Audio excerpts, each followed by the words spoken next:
Floss your teeth with the hair on my balls. That came out of What the nowhere. hell is wrong with you? Anything, but you've known this. I just spit all over myself, fucker. It's on my floor and my... Fucker. Wow. Way to start the episode, dickwad. You're welcome. I'm the raunchy one.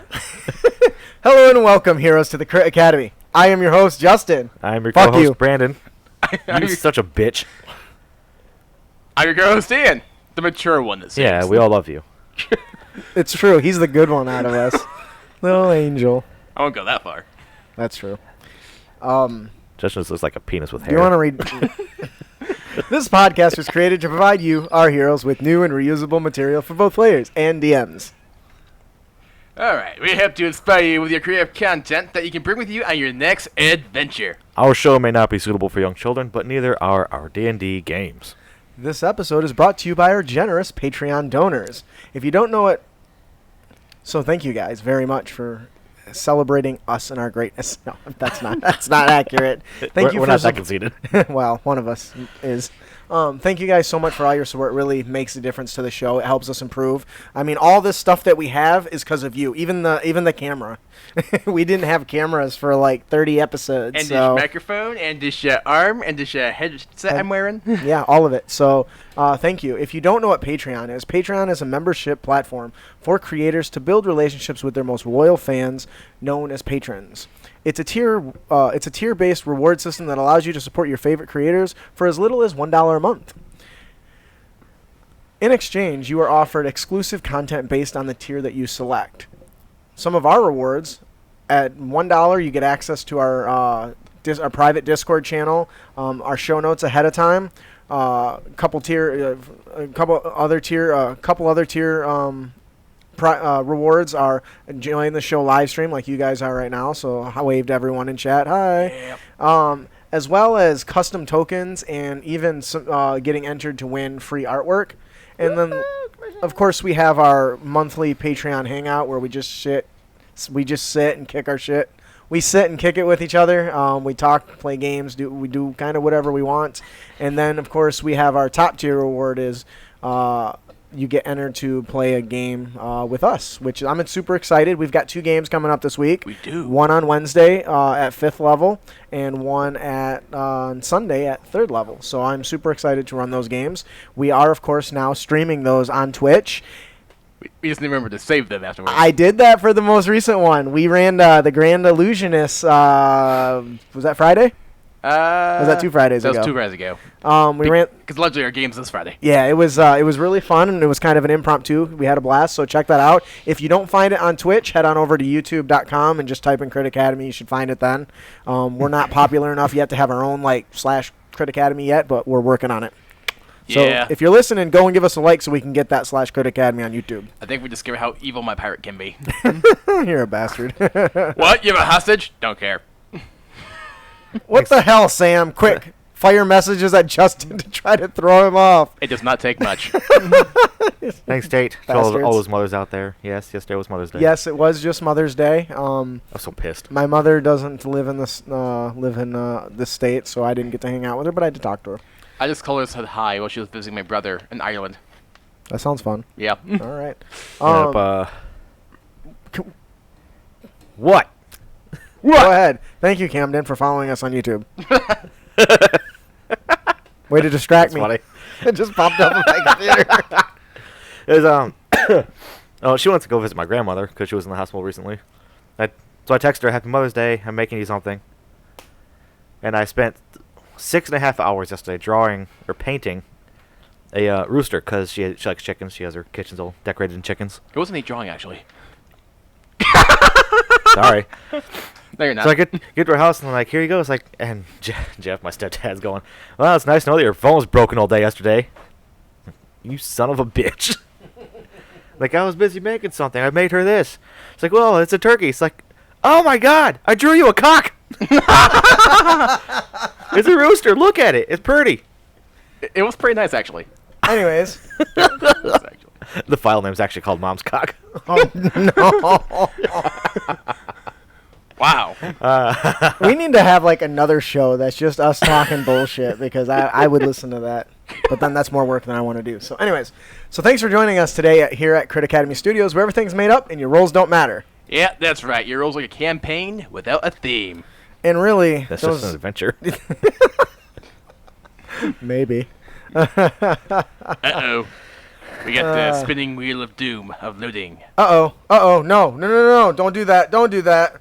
Why is that doing that? I don't know So what's the doing stream that. health is fine. Look at OBS. What is it? OBS capturing? It's OBS is it's- capturing. It's green. Luckily, I have fucking prepared for this. Bum, bum, bum. He's going under the table. Yeah. Oh, hey. I was ready for this shit. Hey, it's a network cable. What's the? A slight improvement if I can figure out how to get it in here. That's what she said. Wouldn't they be more of a that's what he said? Maybe. Alright. Let's see if we lost our stream here. We have no idea. Uh-oh. I'm going to go ahead and refresh this. The good news, chat still works. Clearly. Stream is good. Yeah, on ours it was freezing. So Yeah. luckily, one of the bonuses of moving everything around is the router is right under this table. So I just ran a cable so I could plug it in if we ever have issues. What you did. So no more wireless bullshit. Oh, hey. Actually, the latency seems to have gone down It did? for the stream. Yeah, it's Okay. straight plugged in, straight to the cable. Well, I know, but But my network shouldn't be wireless shouldn't be so slow that it anyways. it makes a difference. It makes a difference. Well, obviously. It's because my iron dick. Yeah. No, seriously. I remember when, for the longest time, I'm like, why am I paying for 75 meg internet and it keeps being 6? And this was just me using my wireless router. Wireless router, yeah. It was on the other side of the wall, but then when I plugged in the cable, I'm like, whoa, it's fast again. Yeah, there wasn't an option before Ed, but that was one of the reasons that I wanted to move around for that reason. Yes, the GoFundMe is at 85. That show should be coming out pretty soon, right? That episode? comes out in 2 days In 2 as of days. this recording. Bum, bum. So hopefully we'll see a jump in that too. Yes. So now that I've got over that shit and that's all working, where did we leave off? Oh, okay. Our winner. No. So before every episode, or before we get into our episode, we really like to start off on a high note, and we do that by giving away prizes. If they would like to be entered to win prizes, where can they do that at? They can do lots of things. They can like us on Facebook and Twitter. They can become a patron. They can do lots of things. Yeah, but actually to win, you got to sign up through our subscription. That too. You want to try that again? So if they would like to be entered to win these awesome prizes that we give away 3 prizes every week. Where can they enter to do that? Well, that's quite simple. They can go to our website, critacademy.com, and they can subscribe. Then you the can go man. to YouTube and hit that like button. Smash the shit out of it. Yeah, I probably should figure out how to include stuff like that. I haven't done that yet. All right, here we go. Ring the bell. Each episode, we will draw one lucky subscriber's name, and they will win the 5-star rated adventure, Banquet of the Damned, Compliments of Goblin Stone. Goblin Stone is a community project for D&D fans based out of the UK. They aim to be a place where you can team That's up funny. with professionals to turn your Thank you, ideas Camden. into high-quality products and give every fan a chance to get published. Be sure to head over to www.goblinstone.com, or you can check out our fellowship link on our website, www.critacademy.com. To be fair, bleeping out stuff does make things funnier. Brandon, who's our winner today? Our winner today is Art Bran. When it comes crashing down and it hurts inside, you gotta take a stand, you don't have to hide. Congratulations to Art Brand. Doesn't he own a mattress factory? That's Art Art Band. Band. Oh my god. Whatever. Congratulations, Art Brand. Congratulations, Art Brand. If you enjoy the adventure, please head on over to goblinstone.com and leave him a review. Let him know what you like, what you didn't like. Help him improve his product. And just tell a friend. So, we got a really great show for you guys today, including, but not limited to, the last-minute addition to the Let's Talk About Blank segment, because I forgot like 10 minutes before the show. So, Yeah. no, we got a really great episode for you today. Our main topic is going to be talking different campaign themes. When you're running a game, often people lead into a campaign theme but don't actually think about it ahead of time. And in my experiences, that can make a difference in how your adventure unfolds. Of course, we have our Let's Talk About Blank segment where we answer listener-submitted questions, as well as our Honor Tips and Tricks where we bring new and reusable material for both players and DMs. But before all that, we have In the Realm. We do have In the Realm. You guys, The Realms. we had something very interesting happen to us. When was it? What day was that? It was last Thursday. Are you sure? Yeah. Last Thursday at 6. So last Thursday, we were guests on a podcast. You were. What was it called? Under the Capes. Under the Capes with Tim. It was really fun. He's a nerdy. He's got a nerdy podcast and invites people on that are nerdy and like him. Get nerdy with us. So I had a blast. What did you guys think? That was fun. Wow, way to really. I had a send it fantastic home. time, Justin. It was amazing. The guy was awesome. I believe his name was Tim. He was such a kind person. His name was Tim, right? Yes. Okay, yeah. He's such a kind person. He asked us all these questions. We answered them for him. And I told my wife about this. She's like, okay, so who cares? You're being interviewed. It's like, are you shitting me? It's like, okay, so what's the point? It's like, okay, so we interview people, right? We get guests on the show, and these guys are really big wigs. They're involved the DMs Guild, and they're really popular, which means somebody out there thinks we're really popular, so we got to be on their show. I don't think that's the way it goes. There's- somebody thinks we're popular! So Camden says that he had bleeped the naughty words out of our last week's show, or this week's show, for since we had a teacher on. Yeah. We want his kids to be able to listen to it. And then Edward Tate's responses, was there anything left to play? Fuck. It's not that we don't. Is it that bad? Yeah, it is that bad, actually. I remember trying to cut that stuff out before, and I just finally gave up. So we apologize for our crudeness. No, you don't. Actually, no, I don't. No, you don't. But say since when? So yeah, I was really excited. We really had a blast. We got to really talk about our show and a little bit about what got us into D&D, and it was just a fun interview. Right? Yeah. Was there anything that stood out in that interview to you guys? I definitely hit not to toot our own horn, but I did find it very interesting actually about the diverse ways we got into the game. Oh yeah, for sure. That was definitely cool. That's right, Sam. I don't apologize. That's true. We're warning you, motherfuckers. Yes, so it was really exciting. I think we all had a really good time on a show, so definitely check it out. I think it's supposed to release sometime this week. When it goes up, I'll share it on Facebook so you guys can access it. But it's I think the big thing I took away from that was how far the show's come. Oh yeah. oh yeah, Just the reminiscence of where it was to where it is now. People actually wanted to talk to us. yeah, that's weird. Talking about our whole 2 listeners that we used to have. Yeah, we really had a great time. It was underthecapes.com. So if you guys want to hear us talk a bunch of bullshit to another person, have at it. Talk a little bit about how we got the show started and the process that we went to get where we're at now. Which a lot of you have actually been following that from like a listener standpoint. But it was more about the process we went to setting it up, how we determined what segments we were going to do, and that sort of thing. So if you guys are interested in something like that, please check them out at underthecapes.com. I think that'll do it for In the Realm. What do you guys think? Yeah. I got a new phone. You got a new Nobody phone. gives a fuck that you got a new. Actually, new when I got phone. mine, I was really excited. So tell us, Ian. Tell us about your new phone. If you tell me if it's an iPhone, I swear to God, you're off the show. No. Actually, half the group went through was because I did not want an iPhone. Ah, It's an iPhone. Good. It's actually a Motorola G5. What the hell is that? Is that like a flip phone? No. Oh. Flip phone. It's one of these things. It's an Android. Oh, you got an Android. That's pretty. That's cute. No, but my old provider, though, Virgin Mobile, they're basically going iPhone only. So I'm like, screw that. I don't want that. So I went to Best Buy, found an unlocked phone. Boost Mobile wouldn't take it because the guy in the store was like, you don't have a SIM card in there? Buy one of our phones instead. No. Went to Metro PCS. I'm like, I want a SIM card. And like, okay. That would be a great question for our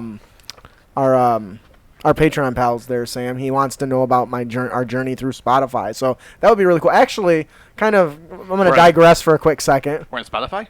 You didn't know that? Yeah, No. Yeah, we've been on Spotify for a little while now. Okay. So actually, I got a new listener started listening to us just a few days ago. His name's Justin, and he goes, "Hey, I want to let you know I was listening to your episodes, and I got to episode 2, and it says it's non-combat encounters, but when I listened to it, you're talking about sorcerers and Xanathar's Guide." I'm like, "What the fuck?"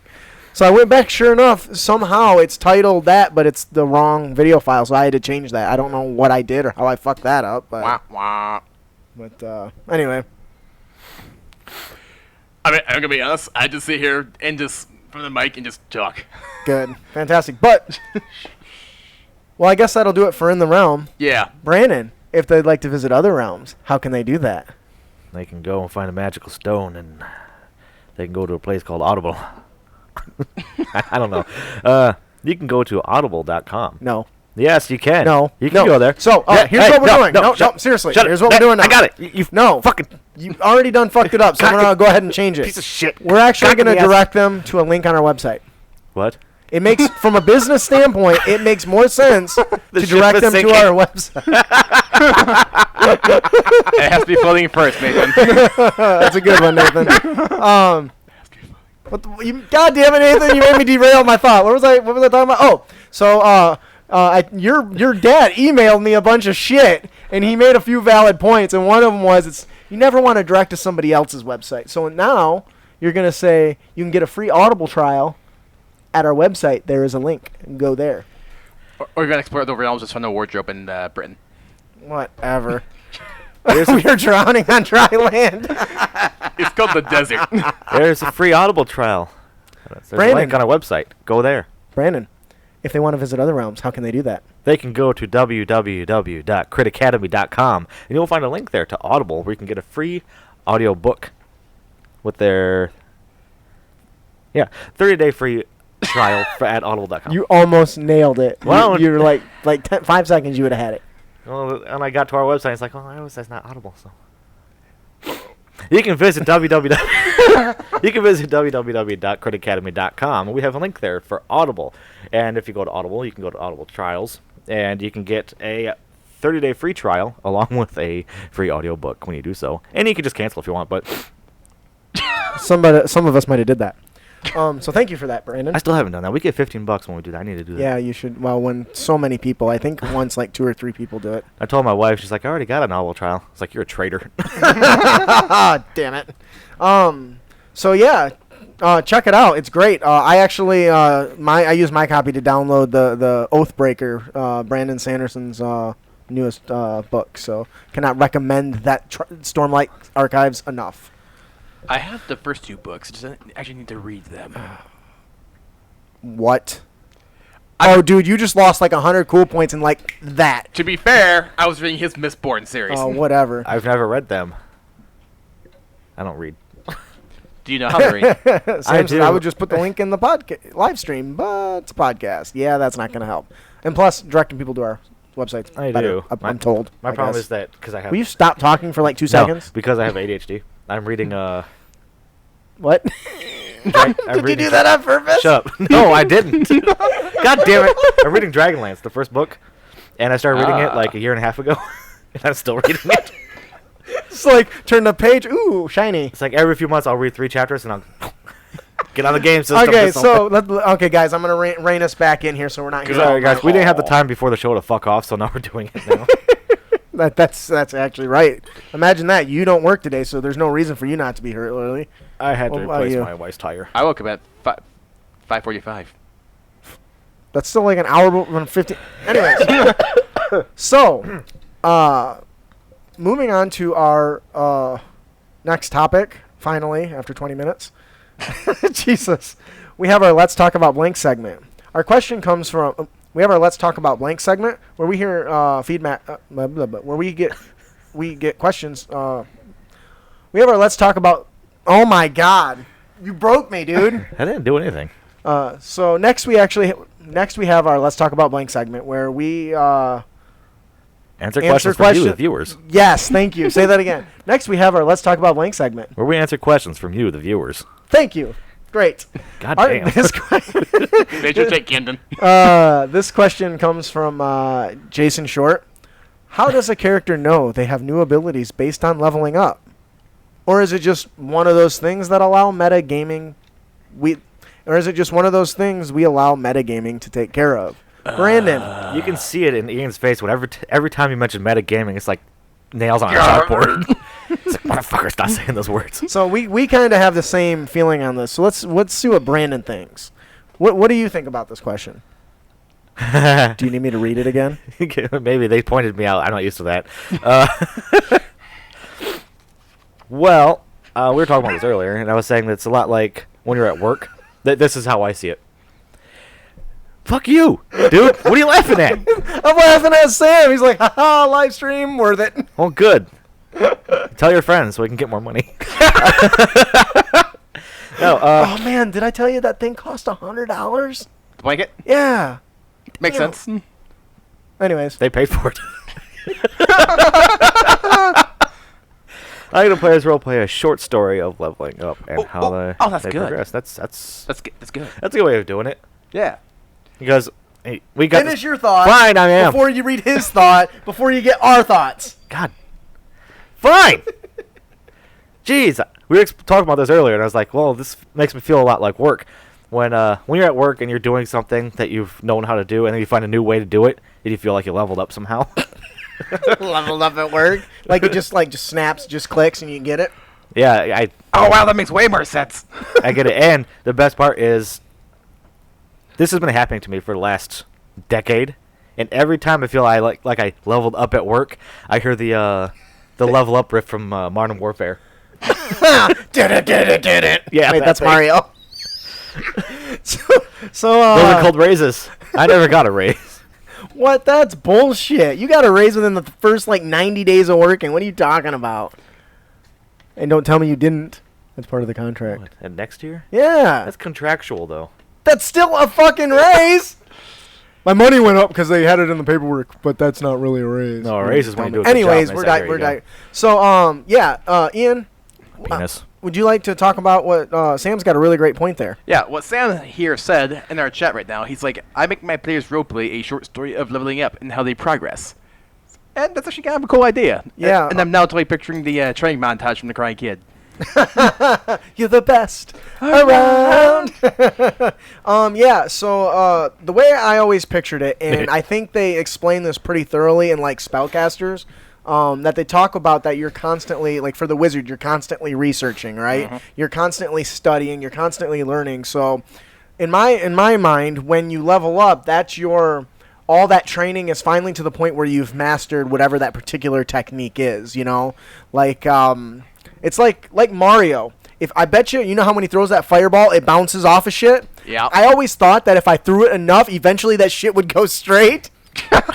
But so I never leveled up in Mario, but that's kind of how I pictured it.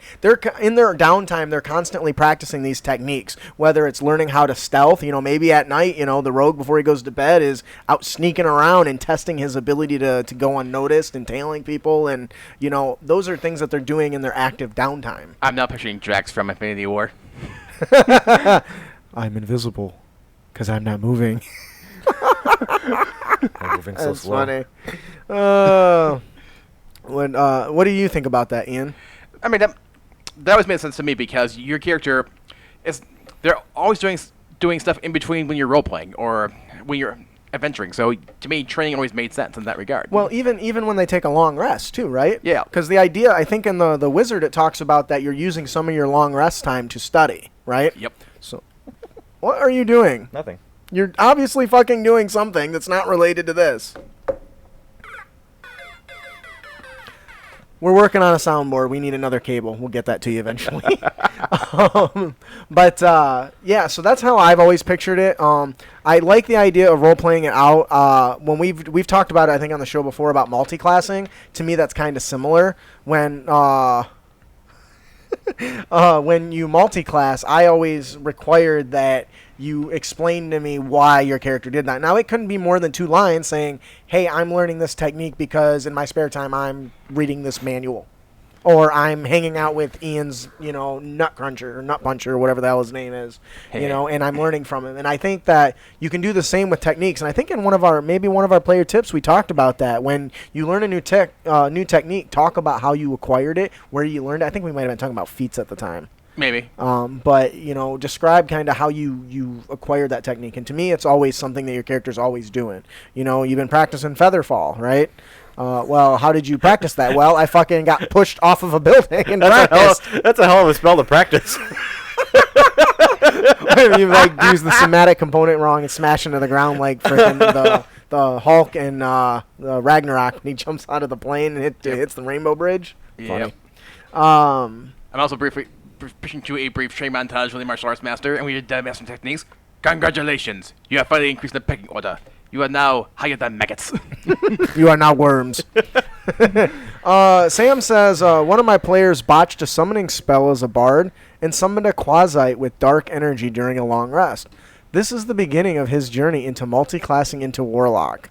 The quasite is a permanent thing that we are working out to make sure that it is not overpowered as normally it is with a level 3 warlock. Right there, that to me is a fantastic kind of brief line of what happened. Hey, I'm becoming a warlock. What can we do? Well, I'm dabbling in the mystic arts, and oh shit, I summoned a bastard that won't leave me alone, or taunts me or something the whole time. That's really cool. Hey, listen. Hey. You need to stop right now before That's I a hell throw of a something at you. multi-class. Bard wizard. I'm gonna fuck you up. Here comes a fireball. All right, so you guys got any other talking points on that? No, I think we covered it. I sure hope so. Jason, thank you so much for your. Jason, thanks so much for your submission. We hope you answered your question. You know the routine. If we didn't, send us some money. Yeah. And we'll reevaluate our stance. Yeah. Okay. And the reason why I always grimace at the word metagaming is because, first and foremost, people keep using it wrong. Yes. I saw it. How's it supposed to be properly used then? Okay. And on top of that, they use it like a dirty word when it really isn't. Don't be a metagamer. Dude, can you imagine just walking down a hall and say, hey, quit being a metagamer? Just some random guy. That's not how it works. Create it and start treating it like a slur or something. I used to yell You out in high metagamer. school. Have you ever wandering through the hallways and I'd scream, "Hentai's good for you, drink it," because it sounds like a tropical beverage. No, normal people don't do that stuff, Brandon. I'm not normal. I know. That's why I said normal people. Until one day, one of Anyways. the teachers looked up the word hentai and I had to stop. Oh, no. Wow. All right, so that'll do it for our Let's Talk About Blank segment. On to our main topic. Yeah. Yeah. Main topic. Okay. Can we just get this? Go straight to the UTT. Shut up, asshole. Oh, by the way, I've designated us all new responsibilities. Your job, just keep an eye on that. Your job is to help him keep an eye on that in case he misses something. And also, Brandon will be running our soundboard, which will be cool. If and when I ever get it working. He gave me responsibility. That's funny. Yeah, it's not going to last. I figure if you got something to push, you'll get less distracted. But anyways, so... You see the irony in that? I do. So our main topic today is campaign themes. Just as settings have personality that shape the adventures that take place there. Wow. I destroyed that. Yeah. Just as settings have personality that shape adventures that take place there, the theme of a campaign gives a distinct flavor to its stories. A collection of adventures where the adventurers go from dungeon to dungeon with no connection feels very different from, say, a year-long struggle against the Cult of the Dragon that culminates in a final showdown with Tiamat herself. Quick. Is it Tiamat or Tiamat? It's Tiamat. Damn it. It's always been Tiamat. Tiamat? Damn it. Tia. Tia?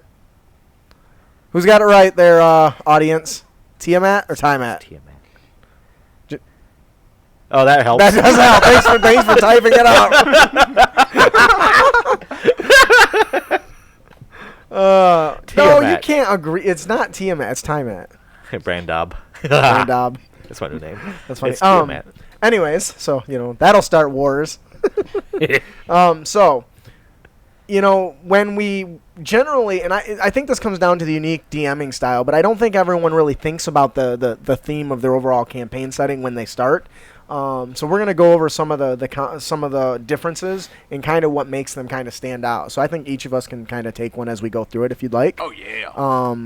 I'll take I'll give Brandon the first one. It's short. You can have the second one, Ian. All right. So, Brandon, do you want to tell us about what a Dungeon of the Week is? Dungeon of the Week. This campaign resembles an episodic TV show. Can I challenge you to say it as if To- you're not reading it? Duel.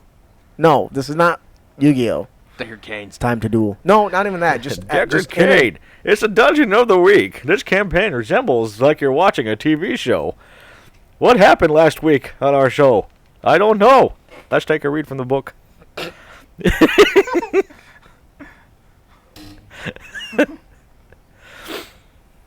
Each session. God damn it! Fucking can't read the damn thing. All right. So each session, the heroes move from one distinct setting to another, such as the dungeon. Okay. So each You know that each- this shit's done shut ahead of time, up. and you can Yes, I actually know look is. at it. I've been busy the Oh, last no, few you- days. I know that you be staring at that thing, fucking looking at porn at work and all day long. So don't give me that. Don't say that on radio. I don't want to get fired. Oh, they don't know. Did you just admit to that? No, I didn't. So, each session is as if it's like a TV show. It's always a different kind of setting that they're going along. It's not really tied to anything. Maybe you could try throwing a storyline into it. Think of it as every session is a filler episode for a TV. Once it's down, a fresh new start almost every session. Yeah. So every time you do it, every session is a brand new thing. There's no, stop looking at me like that. You're throwing him off. I'm Yeah, not trying you to. are. I'm listening to you, and I'm listening by looking and judging. Do you need help? You're judging me. Do you need help? No. Want some help? I can give you some help. No. So, Camden's gonna have a hell of a time editing this Yes, together to Camden. stop make you sound good. sorry, Camden. Just, yes, Sam, I'm having trouble because he doesn't want me to read it, and it's much easier if I just fucking read the damn thing. It's a great format for cycling DMs and allowing everyone to be in the hot seat. Just explain how it works to Justin. Wait, what? It's a new TV show every week. There's no plot. There's no nothing. It's like, hey, this lady got kidnapped. Go get her. Yes, and that honestly, this is the most common format, right? I mean, Ian's gonna run a game. We're gonna go save the princess from Brandon, the very scary hairy beast, and then we're gonna do something else the next week. Yep. After 15 minutes of the wizard chanting the fireball spell, will the wizard finish chanting fireball? Will Thor finish his steak? Will they ever rescue the princess from the dungeon? Stay tuned to find out on our next episode of Dungeons and Dragons. That's funny.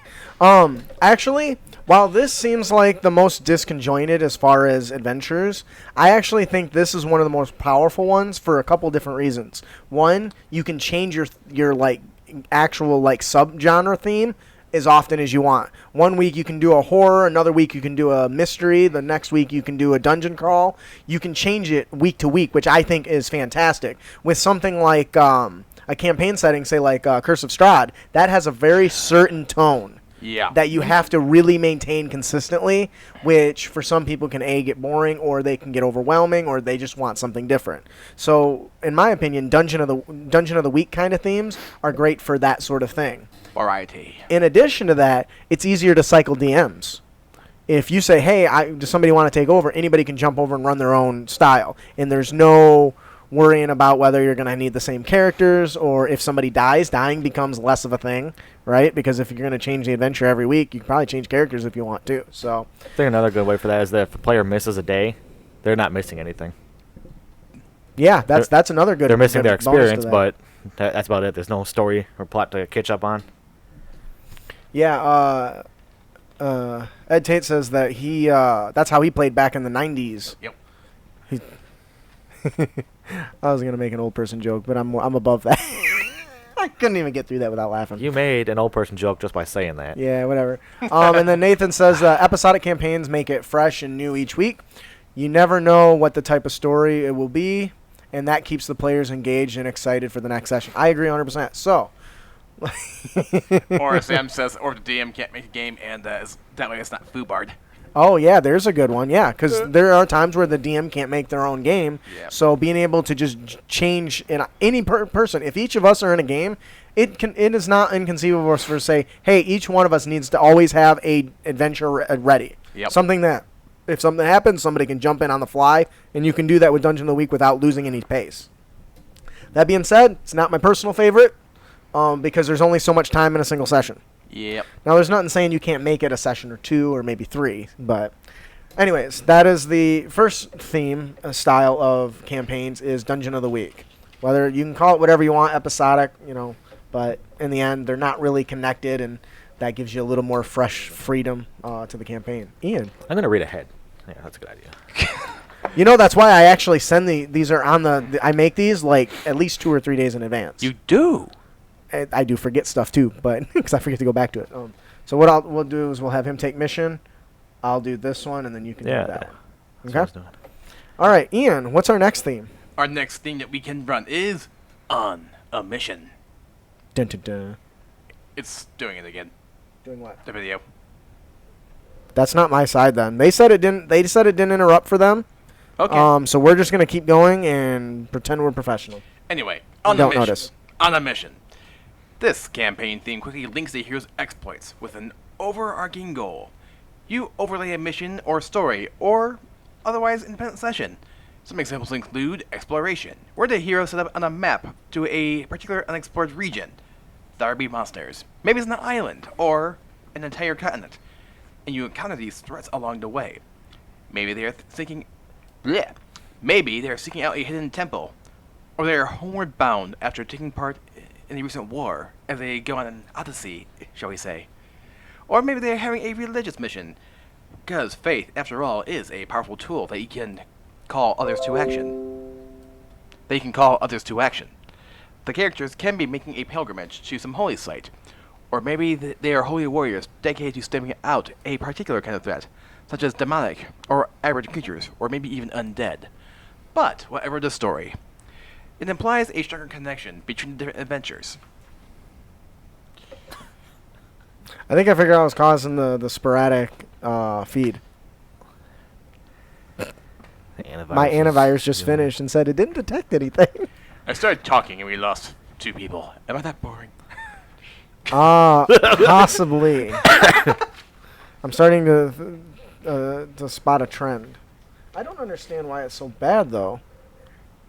Seems fine now, but anyway. It shouldn't be doing that. But though. I definitely think on a mission is a very common one, having a overall goal that you are marching towards as a group. Yeah, and this one specifically talks about, having the hero set in a specific condition that they need to escape, or they need to go find something, or they need to go do this, that, or the other thing.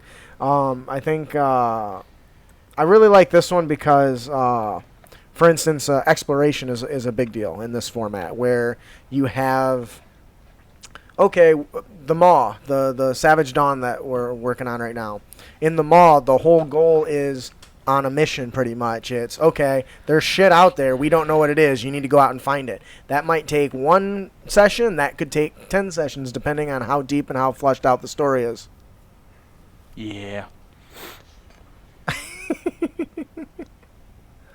No, there's an adventure book that's like starts off like that. It just got bought. I can't remember what it was called though. You start in the what was it called? Is it the Underdark?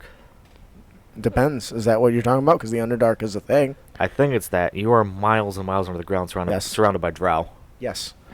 Yeah, you start off like that, but you're prisoners and you have nothing. Oh, is that the... your mission is to get to the surface. What's that one? Out of the Abyss? Yeah. Yes, I have not that run one. that. Is that what that is? Yeah, Yeah. we have that. I haven't book. run that one. Yeah, so that's very much what that is. That might that's a campaign setting where your goal is to get the fuck out. That's the whole premise, and that would be on a mission. You've got one goal: to escape. Right? I don't know how much more of that is detailed, but that's the general starting and gist of the adventure.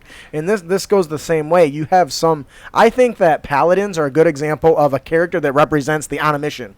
I've got one goal. I'm going to slay this monstrous beast. When I level up.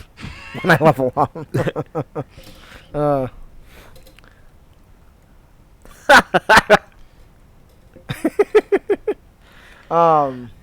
Sam sees that'd be a cool setting with multiple TPKs. Yeah, and that's a really good one. But anyways, so what happens with this, with on a mission, is while you have a goal in mind, it's not something that's going to end overnight. It's not something that can be accomplished in a single session or two. And because of that, it creates a kind of an overarching goal.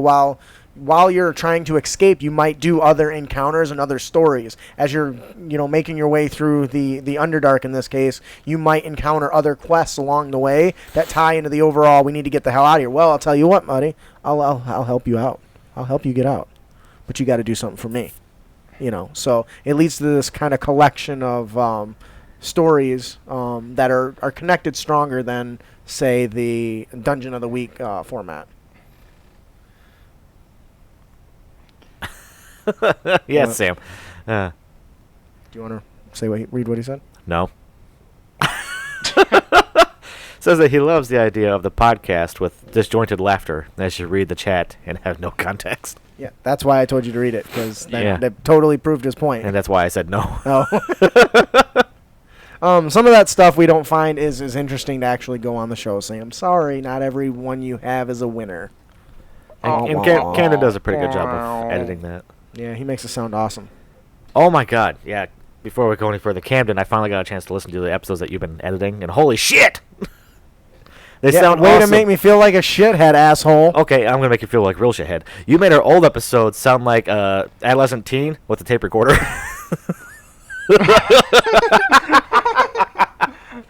I'm fired, aren't I?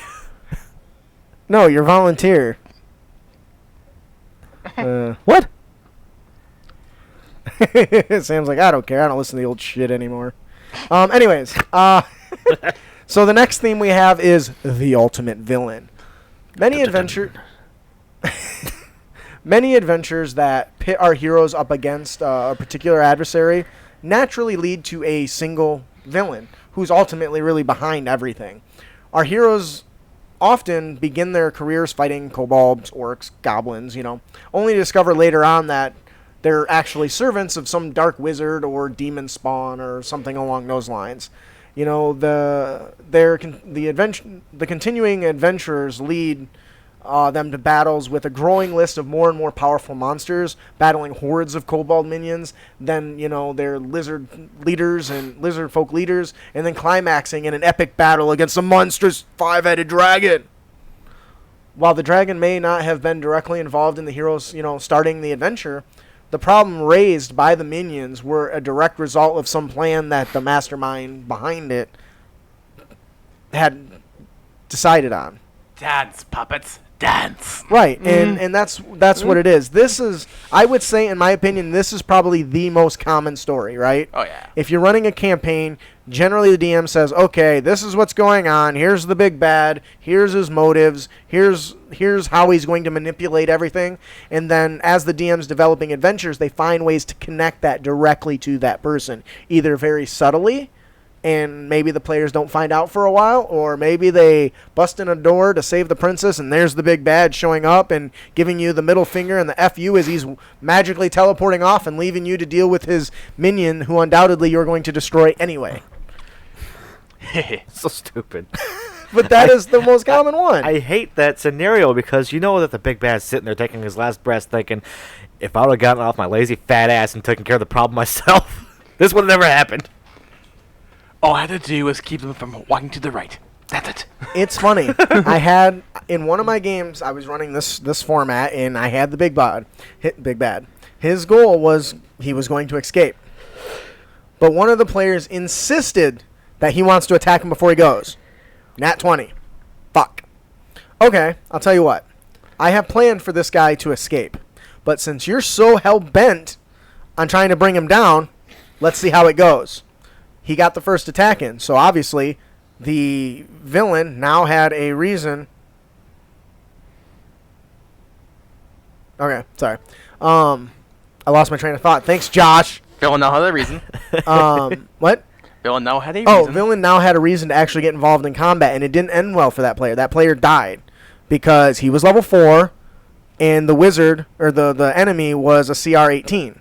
And Grab. so I tried to be very careful in saying, okay, as you attack, a barrier appears, your weapon clings off it, vibrating viciously in your hands, and he kind of just scoffs at you. If that's the best you got.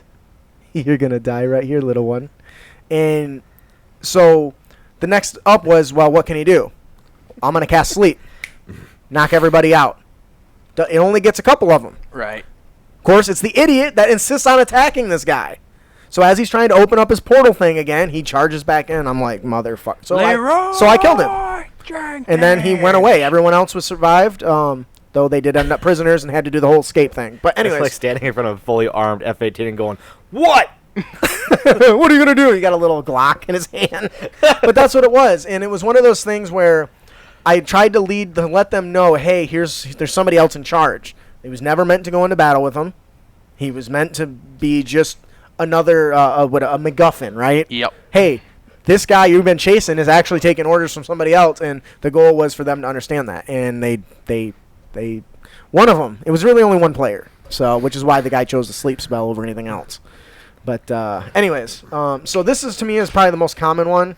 I kind of went on a little bit long of a rant. Do you guys have any comments in regards to that?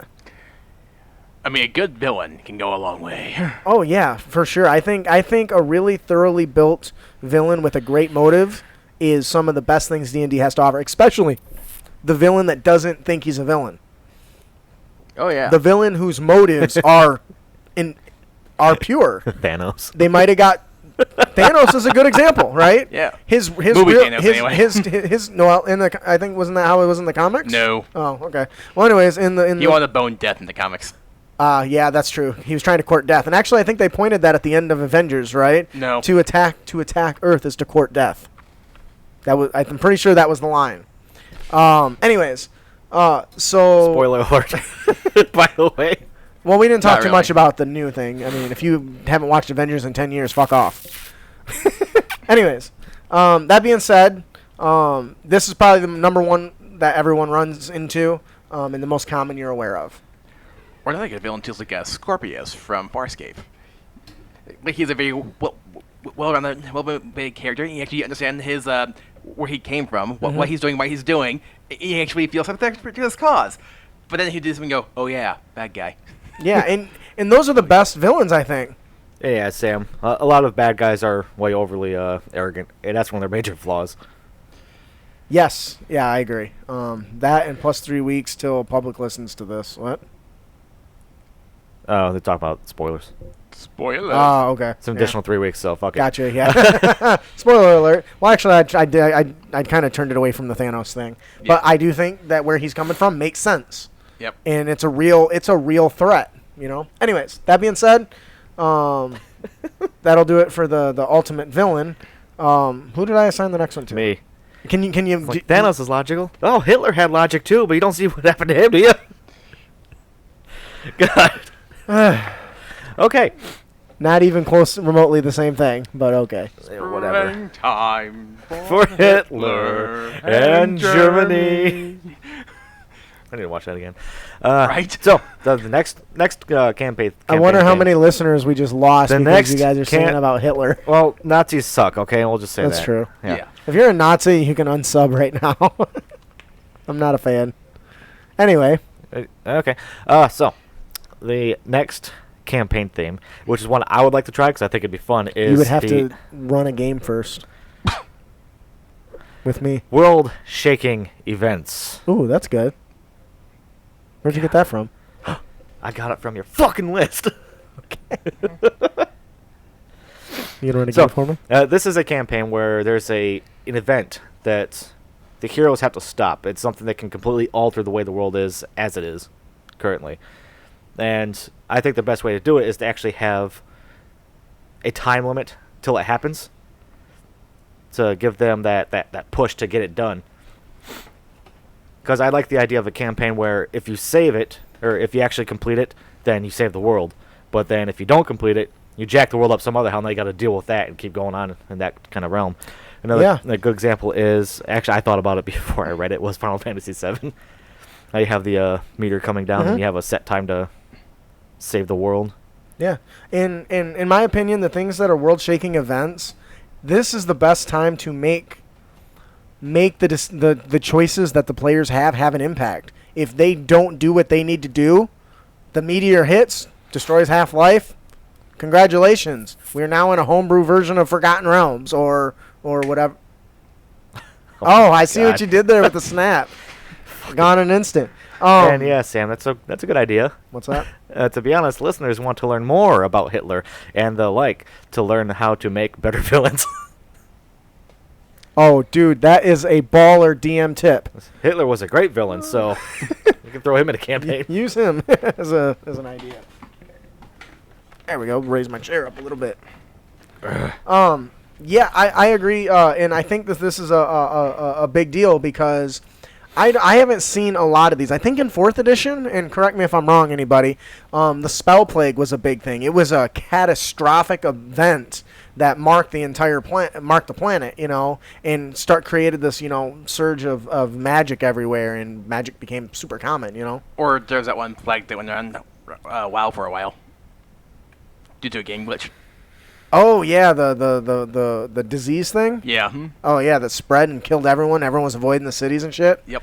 That's a good one. What if it's not like a cosmic disaster, but like a famine or a disease? Oh, that would be so cool. Or a Didn't drought. didn't the CDC do that on purpose as an experiment? No. No, but they used it as a metric to test how people infect others. They actually did use the incident, though, as a research point. Because Wow. yeah, that's And the players actually behaved in-game the way people actually would behave during an actual plague event. yeah.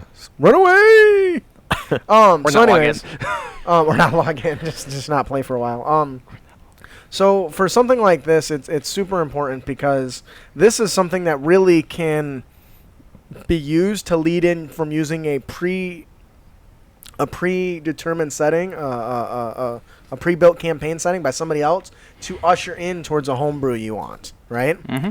So you could say that, okay, I've been developing this homebrew, we've been running in Forgotten Realms, but I don't want to just zap their characters away. What you could do is have this big thing, albeit maybe they can not stop it, but mitigate it, right? They can mitigate it in some way where, okay, this half of the world is, destroyed, so we gotta migrate over to another side or something.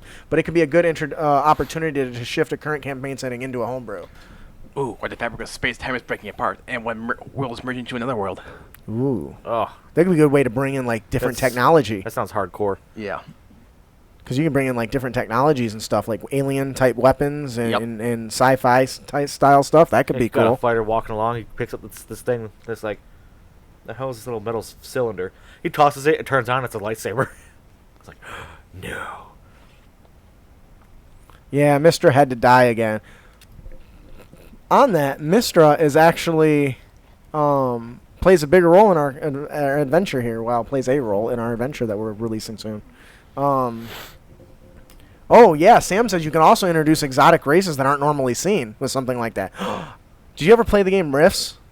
No, but I know of it. Oh man, so I could see using the world-shaking events, something like Rifts, where these portal things kind of open up in the air, in these giant like demons of different elements. For instance, if it was like fire, these giant flame tendrils would like shoot out of this rift and stick to the ground, and like it would create like a portal to a different dimension. In this case, maybe the fire plane or something, and allow them to traverse while it's sucking away the nutrients to the rest of that world. But anyways, the one thing that I wanted to really talk about real quick on some world-shaking event is in Final Fantasy 14, A Realm Reborn. The very beginning of it, Bahamut effing destroys the entire continent, and they have to pretty much restart all over again. I always thought it would be amazing to have players experience that firsthand. What if you guys are adventuring and something happens beyond your control? In this case, the moon opens up and you find out that it's not this moon has been a spell container for this monstrous beast, and it breaks open, and you find out that this Elder Primal has been trapped inside this thing forever. And what's he going to do when he gets out? Well, I mean, he's a big creature. He demolishes everything. So It's kind of like that Doctor Who episode when the moon's actually an egg for a giant space creature. Ooh. Nom nom nom. So in that case, the players and nobody might not know what's going on. There's a very select few of people that actually understood what was going on, and maybe that becomes the adventure is figuring out, okay, who is this guy? Where did he come from? And why did he just destroy everything? And the vast majority of the population, because in reality, there was only a few key people that actually knew that Bahamut was trapped inside of that, Yeah. And in your case, you're one of the heroes. But what if you're not? What if you're one of the people that doesn't know? You know, I think it'd be awesome to have an event like that. Anyways, so yeah, moving on to our next one. Do you want to take the next one? Or do you want me to handle it? I got this one. Okay. The Unfolding Prophecy. Ooh. It's not a D&D game without at least one prophecy. If you I ask know, me. right? This theme puts a spin on the world-shaking events, and by casting them as an unfolding fulfillment of some ancient prophecy. Often a campaign setting that follows this starts off with some sort of event that identifies it as part of the prophecy, such as the coming age of a princess or prince, the birth of a child, the attempted or successful assassination of someone of importance, and a call to action to those who would be destined for greatness. The great thing about a well-crafted prophecy is its ambiguity. Ambiguity. I love ambiguity. I hate that word. While the heroes may learn or assume that they know the meaning, you can twist and contort its meaning to catch them by surprise. Either way, there may be someone out there leading the charge to this prophecy, and the path chosen by the heroes can be one of acceptance or defiance. What is the most common unfolding prophecy? The chosen one is born. There's a very specific story that every person knows. The Sword and the Stone. Oh. Right? Is Right, that yeah. not the most common unfolding prophecy? The one who pulls the sword from the stone will become the guy who is king of all Britain or whatever. Do you remember what it is? Lot. King Arthur? Yeah, it's the King Arthur story, but what's the stupid prophecy? Doesn't matter. Anyways, He who pulls the sword from the stone shall be the king of all of England. yeah, there you go. There. Mhm. Wait, what? I didn't vote for you. This is a super fun one. If you really are a creative writer and you can mesh things together really, really well and twist them to your liking, coming up with a good poem that, I had one picked out for this and I don't know what I did with it. I don't know either. I think I saved it. Hang on. I could have swore that I've had a what? Sam. LOL, I thought you said it was most well known, Justin. Well, Because we're sitting here going, Not gonna lie, I thought you were talking about Jesus. no, well, yeah. Okay, yeah, I try to keep most of that out of the show because not everyone follows my faith, and I would never push anybody to Of course. do that. I have a thing here somewhere. See? So did Sam. There's many faiths within the United States. What do you mean? So was I? I don't get it. He's agreeing with me. About what? The most common He thought you were prophecy talking is about the coming of Jesus Christ. Okay. Anyways, coming up with a good poem that talks about some sort of event that's going to happen, and it's something that you can twist easily, because while it may mean one thing, you can easily interpret it in another way, leading to the unfortunate success or failure of the heroes, especially if they misinterpret it. Like, a really good example is the Blind Prophet from the 80s. Why don't you tell us about that? Blind Prophet from the 80s made a bunch of prophecies that so far have come true. Some of them were kind of vague. Talking about, what was one of them? Something about two steel birds flying into something while the wolves howl in the bush. It had something to do with the Twin Towers and President Bush. Yeah. But people just kind of like piece that together. And one of her last ones was the 44th president will be the last president of the United States, which was Obama. That all makes sense. And now I was here thinking, okay, so it's going to be World War III. We're going to go to war. Something bad's going to happen. And then I finally realized, wait a minute. Thanks to Donald Trump, the presidency is now a popularity contest. Careful where you're going there. It's always been a popularity contest. Okay, we're not going to get into that because I would love to argue that, but that's not what our show's about. Yep. So, for instance, Trump's not that bad. Moving on. It could have been far worse. moving on. So, for instance, Nostradamus, I would say, is the most a great reliable source for good things like this. So, being seated by night in a secret study, alone resting on a brass stool, a slight flame coming forth from the solitude, the witch is not believed in vain is made to succeed. Now, we could break that apart and say, okay, well, what does the first line mean? Being seated by night in a secret study. Is that talking about the victim? Is that talking about the hero, the enemy? You don't really know. What about, alone resting on a brass stool? What is alone resting on a brass stool? Is it the victim? Once again, is it the villain? Because they can be so ambiguous. Is that right? Is that a word? Ambiguous. Ambiguous. Ambiguous, yes. It's a word because now. it can be because it can be so ambiguous, you can get a lot of freedoms with, and no matter how hard the heroes work, something can always go wrong with those. And I think that's what makes those really interesting. If your goal is to say stop this this child from becoming king, what happens if you stop that from happening and your goal was actually to make them king? How does that change the story? And I think with a DM you get a lot of play in something like this, and this is a really fun one personally. What do we got? You guys following in the chat here? Yeah, Nathan says the ship hit the bottom of the sea. We're sinking. We're sinking. No religion and politics. Yeah, no, I try really hard to keep that out of here because I got very strong opinions on We both. all have our own views and respect the others. I do not. Do not put words in my mouth. Here's my thoughts. We on all that. have views, and I respect everyone's others. Everyone has an opinion, but everyone doesn't have an opinion on facts. And as soon as you think you do, we have a disagreement. Anyways. Yeah, that's true. So the great thing about a well-crafted prophecy is its ambiguity, just like we talked about. Motherfucker. That fucking word. I say ambiguity all the time, but when I'm trying to read it, I'm like, what the fuck does that word even mean? Ambiguity. But anyways, what do you see makes this style interesting? It's very open-ended. There's so many ways it could go.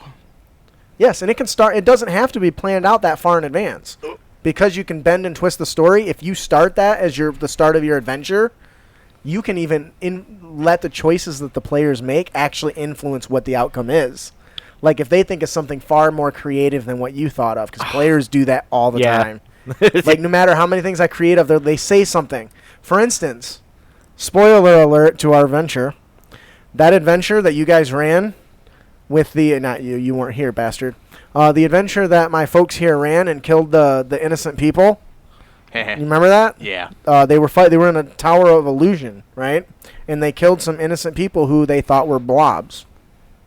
The adventure doesn't say that. Ouch. Doesn't say nothing about that. But one of them said, "Oh my God, what did we kill back there?" or something along those lines. I'm like, hell yeah! And I jumped right on that shit. So with something like this, I feel like it gives you a lot more of that control. Right. And allowing you to feed what the players say. So one of my personal favorites. So when the players really get into it, they make their own story. Yes. You can just feed off of it. In that, man, I think that's one of our tips, actually. Did you read ahead? No, you're not. It's not unlike you to read farther ahead.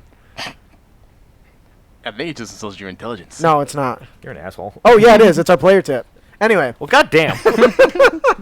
Anyway, so to our listeners that are our patrons that are watching, if there's any themes you think we might have missed, I would say that there was one I was going to put on here and I decided not to, and that's Divine Reckoning. We kind of covered that one though. Yeah, we did under Earth Shaking, right? Because God's battling is kind of like that, but I think that also could kind of be its own campaign arc, theme, style. Now, one thing I do warn you about with the whole unfolding prophecies thing is, if you make it look like something's going to happen, but then you completely turn it on its head, you can take it too far sometimes. Yes, that's good. Good point that out. Like, one example is, did you ever watch the show Lost Girl? No. Okay. Oh, hey, Ryan. Did you find her? Okay, Hey, Ryan. Okay, spoiler for those who haven't watched the show, they kept on... The main character didn't know who her father was, and throughout the entire series, they kept on dropping a lot of hints. And anybody who read Norse mythology is like, her dad's totally Odin. What? He's known as the Wanderer? Sounds like Odin to me. What? He's depicted as a man with a walking stick? I was like, Odin. Oh! These two guys who are ravens and said they served her father and their name are Hugin and Mugen? Sounds like Odin to me. Oh, he's going to lead an army of the dead from a place called Valhalla? It's Odin. Hey guys, I'm Hades. What? Yeah, I can see where something like that would be a problem. So, so I guess that'll do it for our main topic today. If they would like to submit topics for us to discuss, how can they do that? They can reach us on Facebook or Twitter at Crit Academy, or they can go to our website, critacademy.com. Yay. Send us a message. Ask us nicely. Or email us at critacademy@gmail.com. Yes. Nailed it. Hey, just the Ryan, main the one. great thing about missing everything is you can go back and watch it from the beginning. Like that. Rewind. Be kind. Rewind. Does anybody else remember that? Or am I too old? That I movie should have been remember so much that, too. better than it was. What? Be kind. Rewind. Yeah. I was talking about the VHSs. What's a VHS? So Also, this is about renting VHSs. It has one huge advantage that DVDs don't have. You don't have to worry about skipping. Because people don't take it to get the disc and they scratch. They skip scenes. Yeah, I but haven't rented a DVD in forever. Is that a thing still? Yes. If you touch the plastic that the video's made of, it gets scratched, it does the same thing. Yeah, but keeps going though. It does keep going. It makes that stupid look on the screen. I don't know what it's called. Betamax. Betamax, baby. All right, so that'll do it for our main topic. VHSs. Before we move on to our, you know what we didn't talk about? What? Well, it will be over by the time Duh. this comes out. What? Our GoFundMe. Oh yeah. So Camden challenge. Move this to the front. Let's do a quick intro. Wait, no, because this will be several weeks after the Yeah. fact. Never mind. Never mind. We're good. We're good. Yeah, we'll probably be done. We need to set That up. episode releases in 2 days. Yeah. Right. So when that happens, we need to blow it up. Do you Blow understand it that? up! Everyone, all of you, Crit Nation, when it goes live, we're at 85 right now. Like I said, we've already decided that we'll front whatever doesn't get paid. So the more people that pay, the less we gotta pay. So make sure that we blow that up and get as much money raised as we can, so we can get Ryan and his class all the cool toys that they need. Blow it up. Yes. Like a toilet. Oh my God, I had such. Oh, no. We're not going there again. Okay, fine, whatever. And the kids are stoked. That's awesome. Yeah. All right, so here we go. Before we move on to our unearthed tips and tricks, we have another gift to give away. Compliments of Loresmith. Each episode, we will draw another lucky subscriber's name, and they will win the best-selling adventure, The Claws of Madness, Compliments of Loresmith. Loresmith is a small indie team of creative artists who remember exploring the realms God, I'm together fat. with friends, finding incredible This is places news. and meeting colorful characters along the way. The camera always They has set sounds. out to deliver an experience. How many that cameras are sparks on those me? lasting impressions that pushed them to create their like, what, first 20 right there? standalone adventure, She got 3, The so Claws you're of not that big. Madness. This best-selling adventure is one that you don't want I always to start miss. working out, but it never lasts.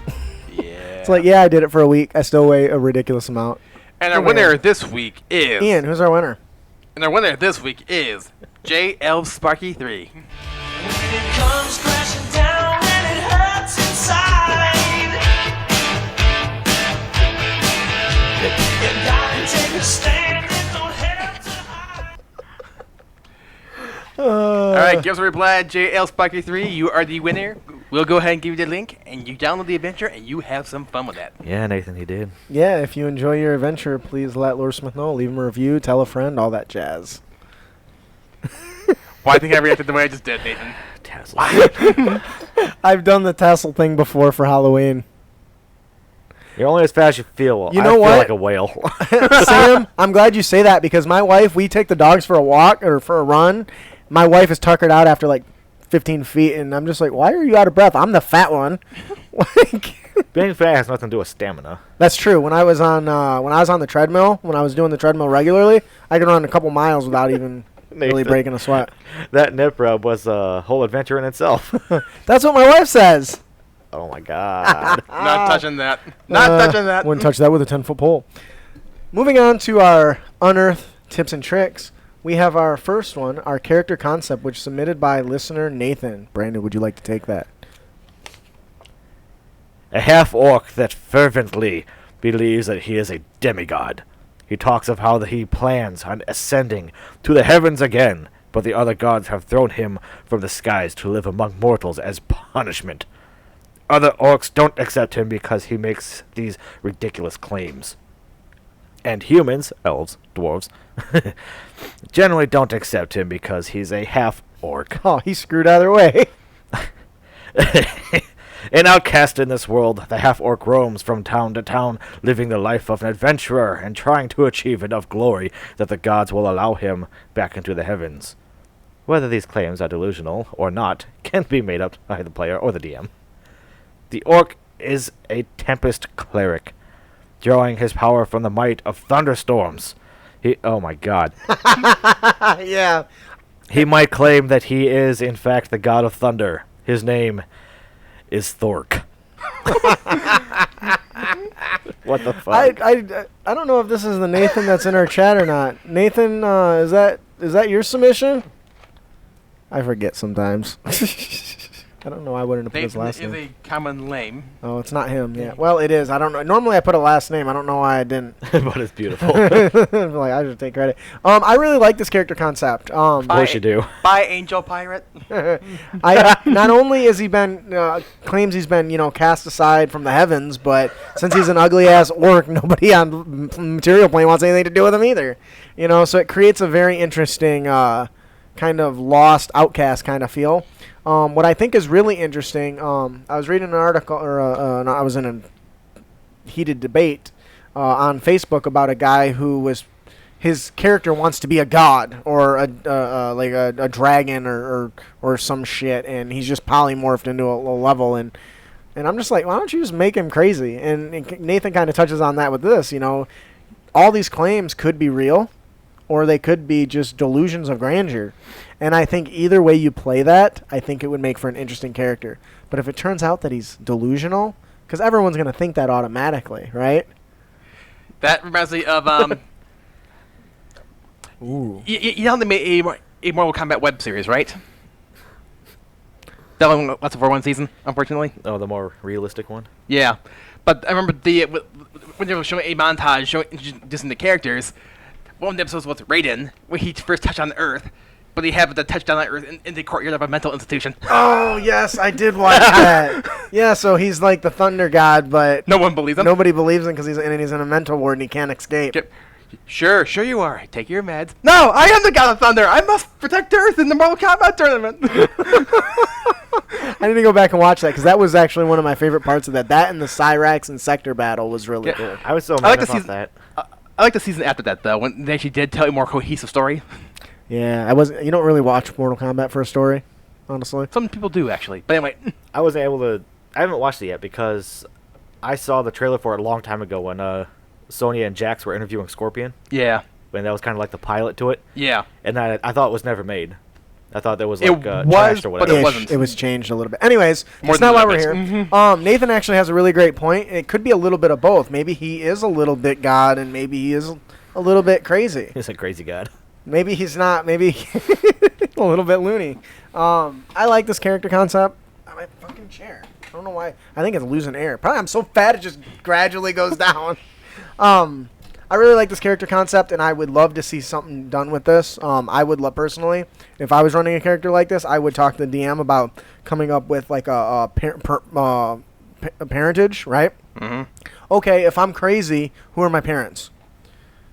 If they're not the gods, or if they are gods, who are the parents, and how do they fit into the story, and how can we make that an interesting story to tell? Thork, what an awesome name! It's almost like it's based off of realism. So yeah, I really like this. Would you guys change anything about this? Add anything to it? No? Not really, Feels no. like, this is like a pretty solid concept actually. Yeah, I agree.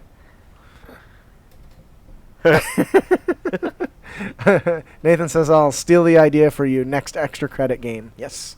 If you're not aware, I've got some spots available. I got a spot available on the Wednesday game, and I got 2 spots available on the Sunday game. So any of you patrons that are watching, go into the patron page and just respond. Say, I'm going to be there. So that'll do it for our character concept. It didn't have a name. I didn't give it a name. We need a name. We need a name. The God of Thunder, maybe. Fallen God. Ooh, let's go with that. Fallen god, question mark. I like that. Thork returns.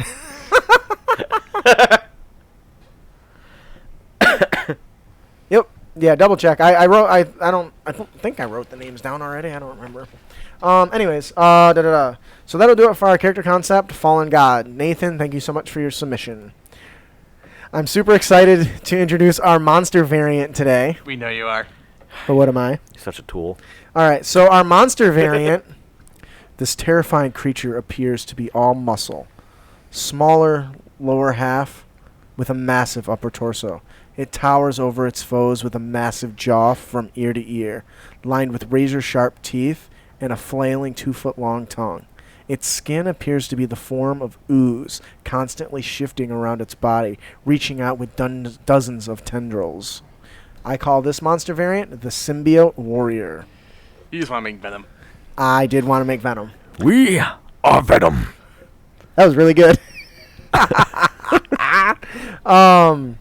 The origin for this is the Half-Dragon Veteran. This actually requires a few removals and a few additions, more than we normally do with our monster variants, but I think it's worth it. So the first thing you have to do is you have to get rid of the fire breath and the crossbow, right? We don't want Mr. Guy breathing fire on stuff. Should he be breathing Venom? No, I don't think Venom actually breathes venom, does he? No. Okay. And then the next thing is going to be really important is the reflavoring of the short sword and the long sword. Basically, instead of describing a short sword as an attack, you describe, horrifying tendrils that leap from all parts of its bodies and try to, slash or whip or pierce the foe. And for the short sword, you would be kind of describing its long, massive razor claws as it's scraping and trying to cut. The reason I picked the veteran is because it can get up to 3 attacks in a turn, making it very, very troublesome. The other thing is you're going to give it 3 new features. In place of the fire breath, you're going to give it the web spell, right? Yep. Which can recharge on a 5 or 6 at the start of its turn, and its innate DC is 15. So what this does is allow him to shoot this massive web and restrain all the players, which I think is fantastic. Now, you're giving up a lot of damage, but... Sam says I need to change continent. Actually, kind of to derail for a second, Sam, I actually am planning on trying to run a game with those who haven't had a chance to play with us yet, in a weird time and see how many I can get. So, I definitely think that I'm going to try to make that work. But anyway, so he gets the web feature, he gets the web walker, so he can ignore the movement restrictions caused by the webbing, and he's going to have spider climb, so he can walk on walls. Now, outside of that, it all comes down to your flavor and how you describe this thing, right? When, you're in either a building, it needs to be standing on the sides of the walls. And the body's tendrils need to flip out and grab people. When you do a grapple, have it be some of his tendrils whipping out and wrapping around somebody. Technically, you're still consuming one hand, but make sure you get very descriptive with it because that's where it's going to really come into play. Yeah. Yes, Sam, we'll do anything for you guys.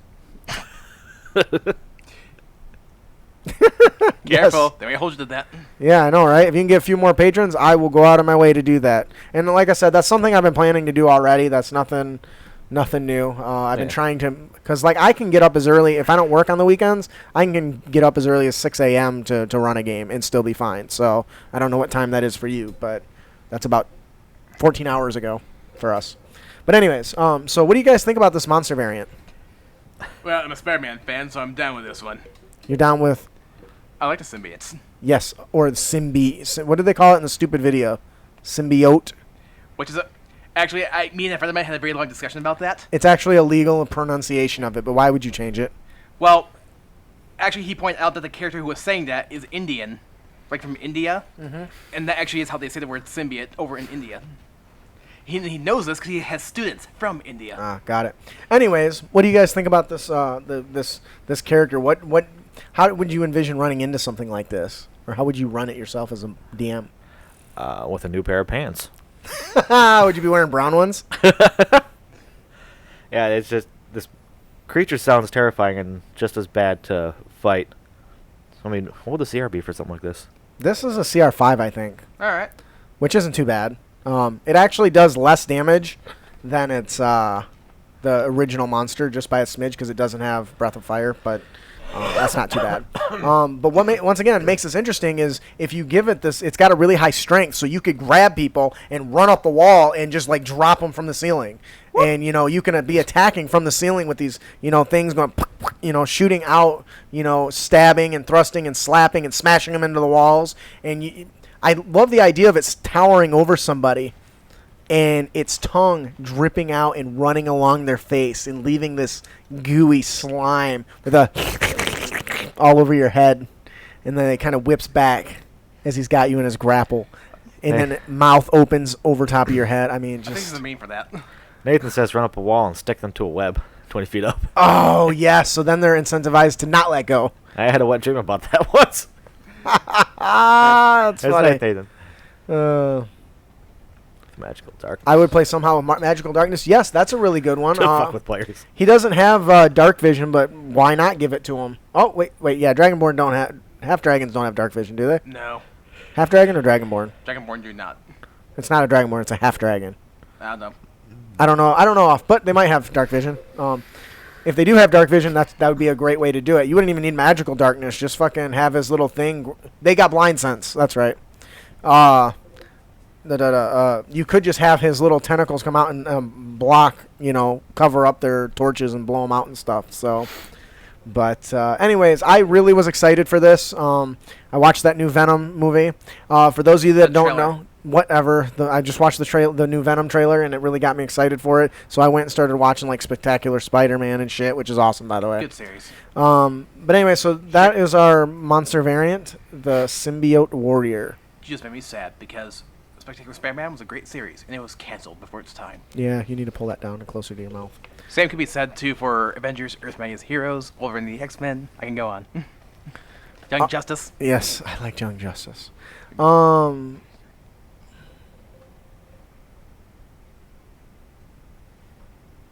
Yeah, that's an excellent point, but it still can't. So Sam actually has an excellent point. He says he finds that most players have dark vision, and all these is pretty common these days, and regular darkness just doesn't do it anymore. That's true, but I still think that even if it doesn't affect the ones that can see in the dark, it can definitely affect the other ones, and even then, it can still be creepy. Anyways, do you want to take the? You can take the encounter. You want to take the encounter of the podcast? I could take the account of the podcast. So moving on to our encounter of the podcast, we have no more rooms. No more rooms. After a miserable and painstaking travel through terrible freezing weather, a night promising to be much colder, our heroes arrive with hope for a bit of respite. Unfortunately, the inn is sold out, and all the private rooms are taken, and the camera room has been reserved for a private party. The characters look around the room and see an entourage of out-of-town nobles and a few guardsmen. The nobles smirk at the characters while making comments such as, "Sleep tight," or "Do try to keep dry," followed by a few consenting insults muttered under their breaths. Additionally, if the heroes request to sleep in the stables, the snobby noble says, "Our horses are rather spoiled. They hate to share it with strangers, so we reserved all the stables for their comfort. I hope you understand." All the other nobles get a chuckle out of it. If the PCs are forced to sleep outside, they can only gain the benefit of a short rest. Unless, of course, they find a happy solution to their problem. And this is a great opportunity for the folk hero background to come into play with rustic hospitality. So we ran this. This was ran in an adventure I was in doing Horde of the Dragon Queen, I think. There's one part in the adventure where you're just traveling the whole time, and this was an encounter that our DM threw at us when I was playing an online game, and I thought it was very interesting. First of all, fuck nobles and they're bullshit, because this is something a snooty noble, you can see them doing it, but you can do it at any time. What makes it worse is that by denying them of full benefits of a long rest, that makes the next day's encounters that much more challenging. What do you guys think about that? That noble's a dick. Yeah. Wow. Anything else? That noble's a dick. So obviously, there's a lot of things that can unfold differently. If you've got somebody who's great at persuasion or will bribe them, it creates This is more of a role play opportunity than it is, say, a combat. But to say, I think some players would turn that into a combat encounter. Yeah, some people might, but once again, they're going to be the villains. Then the players then become the villains because the noble, while being a dickhead, he's not doing anything against the law. He bought and paid for the rooms. You don't get it. Tough shit. Yeah, but he's being a complete dick about it, so it's okay. No, but the point, you're not wrong. That's how a lot of people would see it. And if your players do take it that way, they definitely need to have to deal with the consequences. Mm-hmm. Not only with attacking an unarmed noble. Obviously, he'll have guards to protect themselves, but still, you guys are becoming villains at that point, or riding the edge of being villains, because now, instead of, oh, okay, well, this guy's being a dickhead, we need to resolve this another way, persuasion, bluff, lie, whatever. If you can't and you just stab him, well, now the guards are going to be after you, and you're going to be wanted, and they'll be tracking you and chasing you down to throw you in prison or put you on trial. Oh, of course. I'm just saying that is a mindset a lot of players would be having in that situation. As you yourself have said, too. But you're right. I do think it's important, too, that actions do have consequences. I'm not sure there, Sam. Sam asks, he says that means exhaustion rolls also, right? I think exhaustion takes place after 24 hours of not taking a long rest. You might have to roll a check for it. Maybe. I'm not going to bother looking that up. I normally would, but honestly, I don't care that much. But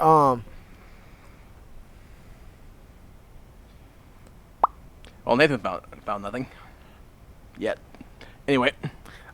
So this could lead to levels of exhaustion and wearing the players out. So once again, it comes back to this isn't so much a combat counter as it is a way to continually keep the resources drained on your players. And not to say they won't come up with a clever solution. They might have to. But after traveling nonstop, sleeping on the ground, when mud and stuff is washing into your tent, probably not going to be a very good solution. So it'd be a very interesting encounter. So if you end up running something like this, let us know. Any other things you guys want to add to that? Or you see it unfolding? How you see it unfolding? I would say try diplomacy if one of your players had a noble background, but I don't see that working. No. And you actually mentioned that the folk hero background actually can come really in play here, because if you don't know, the folk hero background has a thing called rustic hospitality, where you can always find a home welcoming you in. So that can really let that person's background shine, which is something that doesn't happen as often. Nope. So that is it for our encounter of the podcast. No more rooms. I'm assuming you want to do the magic item. No? Yes. Okay, I figured as much. How do you say that, though? Symbiotic. No, that's not what he's pointing at. He's working at the command word. Hilior? Go with that. I don't know. It's Elvish. Speaking Elvish. Hilor. Hilor? Don't say that. Yeah, there you go. Rulestone. Okay. In this podcast's magic item is a symbiotic orb. The small fish-sized clear orb contains a black and white ooze substance that appears to violently slam against the inside of the container, relentlessly in its sad attempt to escape. Engraved in the clear casing is a command word, Hilor. When you speak the command word, the glass case vanishes, and the black and white ooze bursts free, latching onto you. The ooze begins spreading over your entire body, taking on a large, muscular black humanoid form with a strange white insignia on your chest, and black tendrils flailing from your body in all directions. You gain the following benefits for 1 minute. All strength score increases by 4, but cannot exceed 20 from this effect. We gain the benefits of rage at its lowest level. The ooze around our body has twisting and whipping tendrils that appear to obey our thoughts. We can use an action to attack with the tendrils, making a melee attack for 2d6 plus your strength modifier. If we have extra attack, this replaces one of them. We choose the damage type from piercing, slashing, or bludgeoning as the ooze-like tendrils change shape to our needs. Nice. When you activate this item, you get... You can't just change it like that. You want to keep going Venom, or... Fuck yeah! Okay. I thought it was hilarious going back to Kane. When you activate this item, you gain a new flaw. The symbiote is ravaging. The symbiote is ravaging your mind and begins to influence your behavior. You must always reference yourself as we. When the effect ends, the ooze is forced back into its magical container. We must succeed a DC 12 Wisdom saving throw or roll on a short-term madness table in the DMG. This item has no limits on how many times you can use it per day, but each time it is freed, its strength of will increases the DC, for the save increases by 3. This is a sentient cursed item. Feel free to give it stats and a personality. I'm gonna eat your brain. Yeah, so obviously you're noticing a small trend in some of our stuff today. Like I said, I was really pretty hung up on the Venom trailer, and so I thought, hey, what kind of magic items can I? And I'm not the only person that's doing this. I saw some PDFs flying around of some custom monsters. So, Sure. Thanks, guys. yeah, it was pretty spot on there, buddy. Good job. So this item is obviously based on the Venom symbiote. The symbiotic orb. What do you guys think of this? It definitely has a lot of role-playing opportunities, and it's a lot of flavor. Yeah, and honestly, it's actually not that powerful. Comparing it with a bunch of other items, yeah, your strength score increases by 4 to a maximum of 20. Some characters at level 1 can get to 18. So, ideally, it's not super strong, though having a wizard use something like this, and their strength going to, like a 16 or an 18 is still pretty potent. Or a monk. Or a monk, yeah, those two. It doesn't actually give you extra attacks. It just supplements other attacks at the level of a great sword or a great maul or whatever, the maul. Yep. But what makes it interesting is its ability to choose the damaging type, because you can shape the tendrils to either form a giant hammer and swing, extending beyond your arm, or they just blast out as spikes out of your entire body and piercing them, or even razor-sharp whips. And you get the benefits from a rage if it's a first level barbarian, and that gives you resistance to bludgeoning, slashing, piercing as well. And to me, that is one of the shinings of this item. Now, it has a high cost, though. The madness table can do a lot of different things. At its highest, I think it can incapacitate you for like 10 minutes. So that you roll like a percentage die, right? Yeah. While it might just stun you for a round or something like that. So there is risk with it, but it doesn't happen until after a minute. So the idea is that you should be able to get through an entire combat encounter before those risks kick in. Yeah. That being said, it gives you a lot of cool stuff. And a lot of great benefits, all for this amazing flavor. Also, you asked about the command word. That is venom in Elvish. So, I have no idea how to pronounce it. I thought it was Heloire, but however you want to say it. Hloire. So, I can totally see myself having a blast role-playing this as I burst it free and totally beginning to change my personality. And in the trailer for the Venom thing, when he accidentally beats the crap out of somebody, kind of as an unintentional response, he goes, "Why did we do that?" And it wasn't even something that he thought about, So right. To me, this seems really interesting and really fun, and would create a lot of love and hate in the party. But what I do think is cool is, though, the being able to take half damage for a little while is huge. Oh yeah. So it could be a way to buff up your melee guys, or it could be a way to an oh shit button for your wizards and your squishies. Yep. Let's hope for the best. So that is our magic item, the symbiotic orb. Yay. I also submitted this to Gabe's Interparty Conflict because I want to hear what they have to say about it. Nice. So I'm looking forward to see what they think. They're probably now. Obviously, this is probably close to a cursed item. I didn't make it that way, but I think it's running on that ground. Sure. Because it has some drawbacks. as well as a sentient item.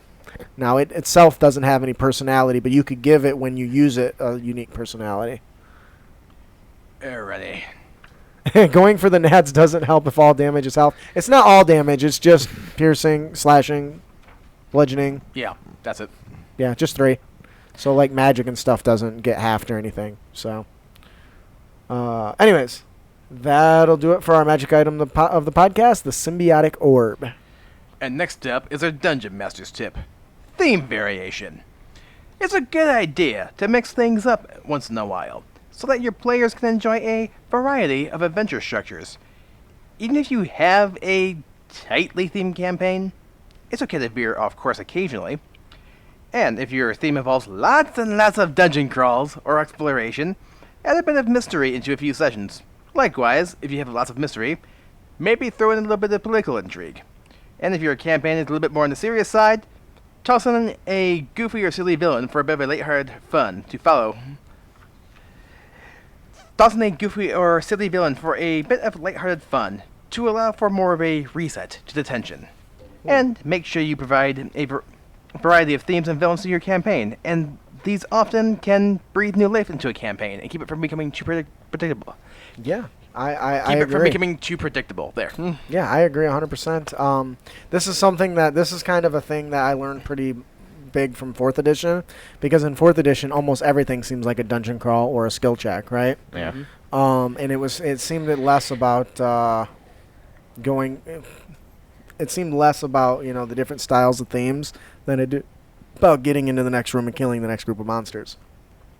With this one, I cannot stress enough how important it is to have an occasional switch up. Like, once again, I know how you feel about Curse of Strahd because you spent so much time on it. That's one that's got a very particular tone. And if you run that for a long time, it can get kind of down.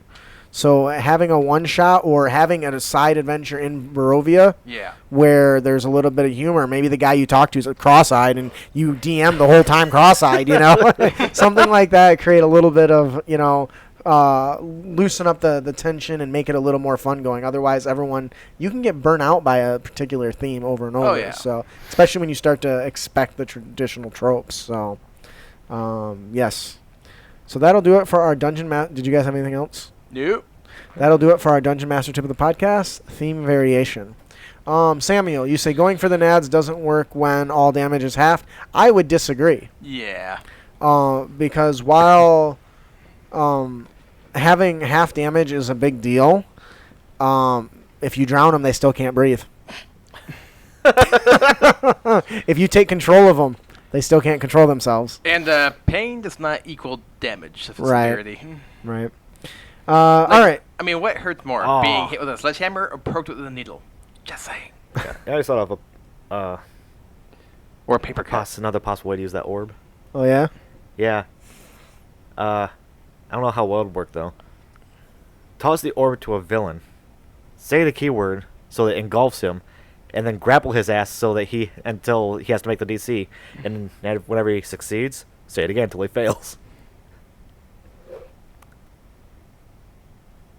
There is now a limit on that number of times you can use that orb. I just broke it. No, but that's something I could see a player doing. There should be maybe a timer how frequently you can do it, I guess. Dick. Well, no, it lasts for a minute, so you wouldn't be able to use it for another minute. So at least in that one combat encounter, I don't know, dickhead. I hear you. Our player tip of the podcast today is Don't be a dick. Recognize the storyteller blah blah blah. Recognize the storytelling power that is at your disposal as a player. This is something that gets overlooked so much. Storytelling is the DM's job. A common belief that could not really be any more wrong in my opinion. True. Everyone has a hand in storytelling of the game. Whether you're aware of that control or not, I hope to fix that. Unlike the classic storytelling, where there's one author and he's talking to the audience, or there's the fucking, what are they, the bards, singing the songs. There's not a lot of control, but D&D players create stories via their choices. Every choice you make, every question you ask. This is a bit more subtle, and because of it, I think it's kind of often overlooked. The DM may be in charge of what you're seeing, but you decide what you're actually focusing on or what you're actually looking at. That may not seem like much, but it is a very powerful and tricky tool that can influence the story. And I'm going to give you an example of how. A barbarian ignoring a werewolf so he can eat a steak. Yes, that would be an example. God, I wish I wouldn't have lost that. That still pisses me off. I'm a bit salty about that. Oh yeah, Nate says everyone is responsible for driving the story forward. This isn't a damn video game. Sam says this is D&D. If you don't affect the story, you're gonna die. That's true. So the example I got here is if your party finds themselves in a city with hundreds of people. How many people have done that? I've done that. Have you ever done that? Yeah. That's a pretty common one. It's likely that the DM is really going to only fleshed out a few of them in the context of the story, right? That's how I do it. I say, okay, there's a guy that's running this shop here. There's a guy that's running the place. There's a guy that's the captain of the guard. And here's the people that are important to the story, right? That's normal. But in the context of that story, you have the power. If you ask a random merchant about his family, the DM has to respond, right? Either off the cuff or scripted, or maybe he does have it all prepared. Unlikely, but okay. So, for example, if the merchant state he doesn't have a family, and you turn around and say... Say what? You guys suck. So, for example, if the merchant states that he doesn't have a family, and you ask why, what happened to them, if they were killed, I hate kids. Most women find me unattractive. when and where, by whom, Ask a random merchant how his mom was doing. Got it. That's Ryan. Your questions help make the world feel alive. Now, that may seem not important, but if it's important to you, if the DM is worth his or her shit, they should be able to see that that's important to you. So now that that's important to me, I asked this guy, his name's John, and John says his family was killed by werewolves. If that's interesting to me, I was like, well, is that why you're living here? Is that why you're working here? And do you those become important to you, and thus has to become important to the DM to an extent. Does that lead into a side quest that you're now going to want revenge over these werewolves and have to hunt them down? That you're now driving that story. Hey, Ryan. Hey, John. How's your mom? Nathan says. Slap the character. You want to read that? What Nathan said. Nathan I'm trying to says. what's the other part? NPC would slap the character. Why would that merchant talk about to a complete stranger about his mom? Believe it or not, that I would think that would be a pretty common thing among villagers and people who are in the business of selling you something. Because the longer they can keep you at your stable, the more likely you are to buy something. But anyways. How's your mother? Still alive.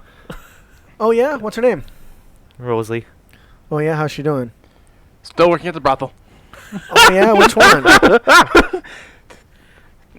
The Red Goose. The Red Goose. I haven't been there.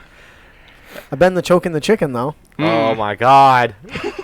Does she run the place, or is she still working there? She's still working there. Oh. Yeah.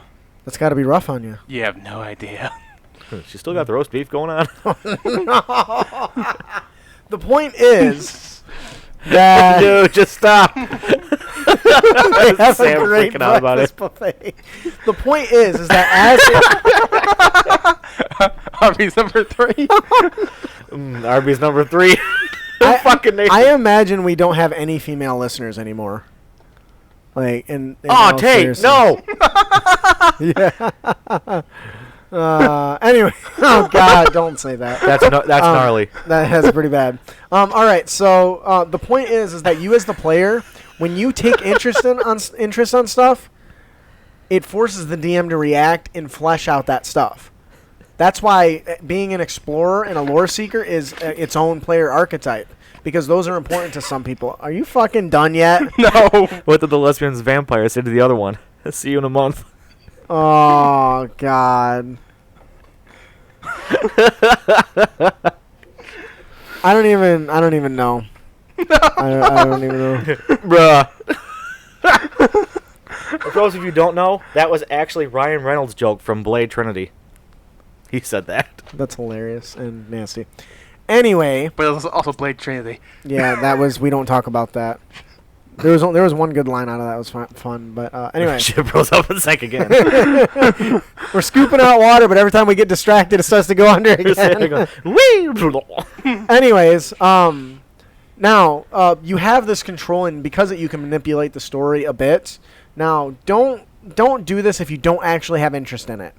The last thing you want to do is make your DM work extra hard to flesh out something you don't give two shits about. But if you genuinely do care, you can help flesh out this world. And if a DM can't deliver right on the spot, ask them if they need a second. Do you need a second to come up with something? I'll wait. You know, as a player, you've got so much more control than you realize. Look at this dick who just messed up my magic item in a matter of seconds. The point is recognize the storytelling power that you have at your disposal and utilize it to enhance the story of the game. Because while the DM might not have planned it, we now know about John's mother who works at the Red Goose. Is that what you called it? Yep. That apparently has an amazing breakfast. And that's a story that didn't exist up until we asked a question and inquired about it. And the same thing goes for your table. So... And even just the regular NPC interactions, don't be afraid to give them some flavor. Do, like, just generally speaking. But, like, I guess around the player tip, but, like, you walk into the merchant, and the very person in the merchant is like, "Welcome, stranger! What are you buying?" Resident Evil 4 fans out there. yeah, we know. We've heard it. A lot. Over and over. Yep. So Edward Tate says, show about letting the player run the encounter at that point, and how your NPC fits his character's world. Okay. Yep. Sam says, you could go with your players at some point and strike up a fantasy conversation within the whole world to generate some of these details. That could work too. So what's new? Well, apparently the Pidgey population has nosedived over in Ferelden.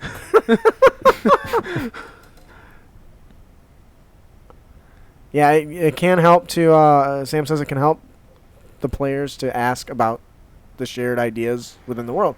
Now, they don't always care immediately, though, either. Players don't always care right away, so you gotta kind of keep that in mind. Or sometimes, too, where the players don't care about the things you want them to care for, but they get hooked on something that you don't give two craps about. But as a DM, you should still be going with that. Yep. If that's what's important to the players, that should be important to you. Yep. At least that, and that's my opinion. I know not every DM agrees with that. If you don't, you're wrong. But no, the story is a group storytelling, so you got to work together to do it. So, anyways, that'll do it for our player tip of the podcast. Don't be a dick. And you can avoid dickitude by recognize the storytelling power that's at your disposal. Players never care. Murder hobos. Hashtag murder hobos. Before we close out, we have one more gift to give away. Compliments of Jeff Stevens. It's been a long few days of travel, and the adventurers are tired of eating rations and sleeping on the ground. The road opens to a small town with an inviting tavern. The smells of grilling meat and ale fill their nostrils, and the sound of laughter and music float out the tavern's door. Unlucky for the adventurers, they've stumbled upon... Who is sharing shit on Facebook while we're recording? What starts out as a Are you fucking kidding me? Did you do that? Soon evolves into Was that you? adventure That was before I came takes the here. Party into Well, it just an says 2 undying hours ago, and we were dragon's definitely breath. recording 2 hours The ago. adventure Get on includes Facebook, you roleplay, prick. I'm sure that's exploration, 6. combat, and a dice game called Demon Dice. Total professionals here at Crit Academy Studios, where everything's made up, and we don't give a fuck. Apparently so. And today's winner is Steven_Keats.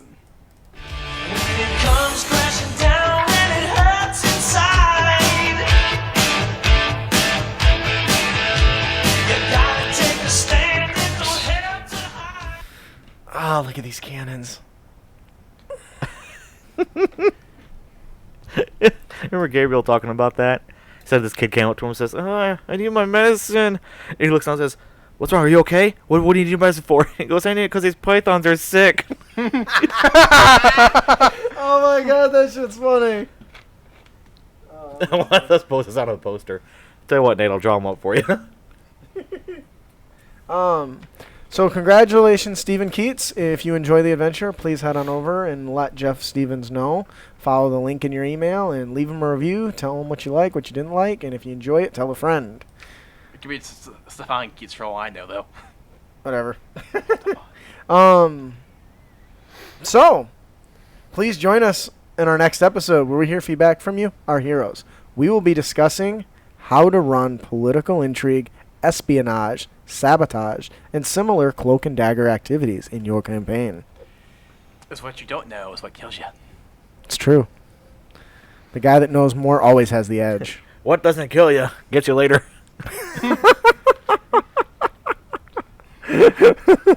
Nathan says, I want those poses on a poster. Yeah, and I said I'd draw them up. Oh, sorry, Ed. You're going to miss it next week. That's too bad. If you have any feedback on our tips and tricks or topics you'd like to submit to us, please send them to us. You can email them to us at critacademy@gmail.com, or you can find us on Twitter and Facebook at Crit Academy. We hope you've enjoyed your experience here at the Crit Academy. If you did, you can help others find our show by leaving a hopefully 5-star review on iTunes, or by telling a friend. You can also just send us a message telling us how much you enjoyed the show. Share our posts. Like our posts. And be sure to give us a share, too. Yes. I've been wanting to do this differently, and I haven't really settled how I want to do it, but I would like to, if you'd like to, make sure to subscribe to our show at critacademy.com, where we can help you on your future adventures, as well as be entered to win cool prizes each and every week. It's important to note that we have lots of great stuff on our website. I've got a blog that I'm gradually working towards doing more frequently as a reliable post, as opposed to just like Facebook and Twitter.